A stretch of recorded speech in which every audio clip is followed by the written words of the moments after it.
upaya pemberantasan kemiskinan hingga ke akar-akarnya, seperti yang diupayakan Presiden Prabowo Subianto dengan berbagai program pro rakyat, memang tidak semudah membalikkan tangan.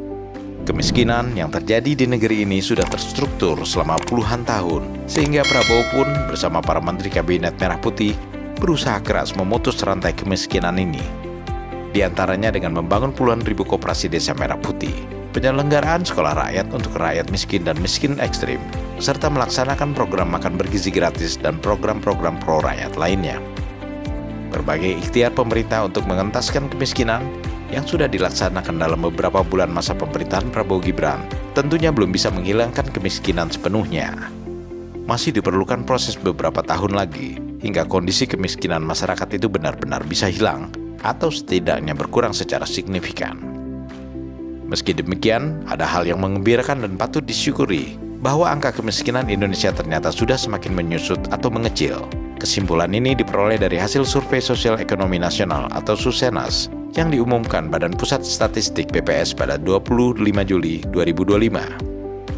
Survei itu sendiri dilakukan BPS pada bulan Maret 2025 dengan menjaring sekitar 345.000 rumah tangga yang tersebar di 38 provinsi dan 514 kabupaten dan kota di Indonesia. Hasilnya menunjukkan jumlah kemiskinan nasional semakin menyusut menjadi 8,47%. Penyusutan atau pengurangan ini cukup signifikan jika dibandingkan dengan kondisi Maret tahun lalu yang masih berada di dalam angka 9,03%. Menurut laman berbayar kompas.id, persentase kemiskinan terbaru ini merupakan yang terendah, setidaknya sejak era 1970-an. Kompas.id selanjutnya menulis, penurunan data kemiskinan pada awal triwulan tahun ini secara tidak langsung menggambarkan sedikit perbaikan kualitas hidup masyarakat. Perbaikan kualitas hidup masyarakat ini antara lain tergambar dari tingkat pengeluaran masyarakat secara umum.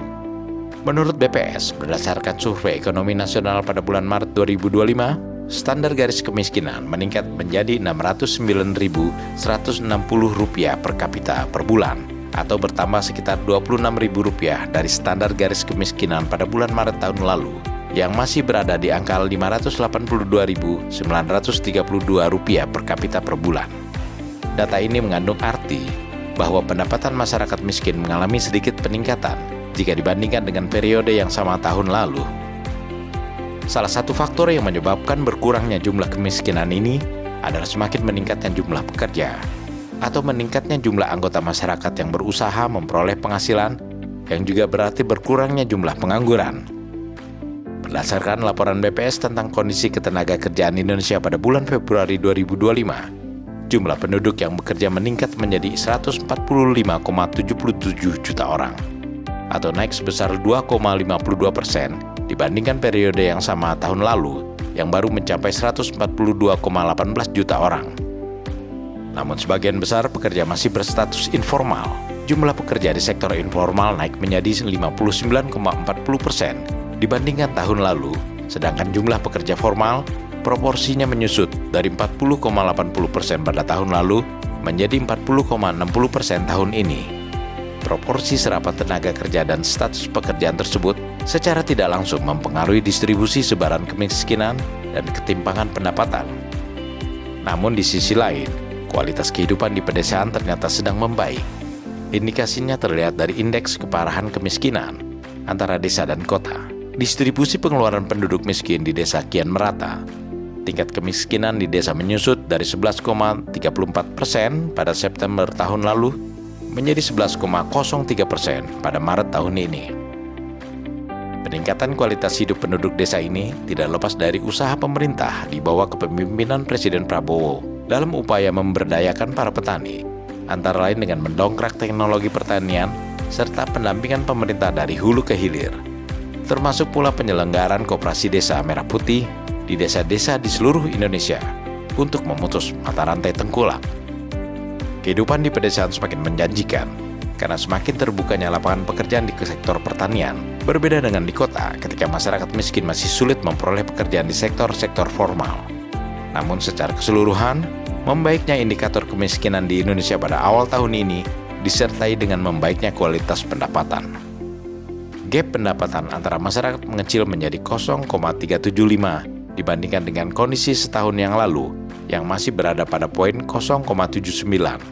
Ini artinya distribusi pendapatan masyarakat mulai merata, terutama di desa-desa yang tingkat penganggurannya semakin mengecil. Yang juga mengembirakan dari hasil sensus ekonomi nasional yang dilakukan BPS ini adalah menyusutnya jumlah kemiskinan ekstrim menjadi 0,85% atau turun sebesar 0,41% dibandingkan tahun lalu yang masih berada di kisaran 1,26%. Yang disebut kemiskinan ekstrim adalah kondisi ketika individu atau kelompok masyarakat menjalani hidup di bawah garis kemiskinan internasional yang memiliki pendapatan kurang dari 1,90 dolar Amerika atau Rp10.739 per orang per hari, yang jika dikalikan menjadi Rp322.170 per orang per bulan. Sebuah keluarga yang terdiri dari 4 orang anggota keluarga, yakni ayah, ibu, dan 2 orang anak yang memiliki pengeluaran belanja setara di bawah Rp1.288.680 per keluarga per bulan, maka mereka dikategorikan sebagai miskin ekstrim. Oleh karena itu patut disyukuri bahwa jumlah kelompok masyarakat yang dikategorikan sebagai miskin ekstrim itu semakin menyusut pada triwulan ketiga tahun ini, seperti yang dilaporkan Badan Pusat Statistik.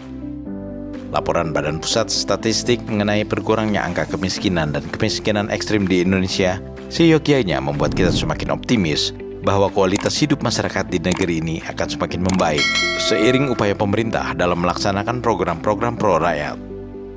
Semoga.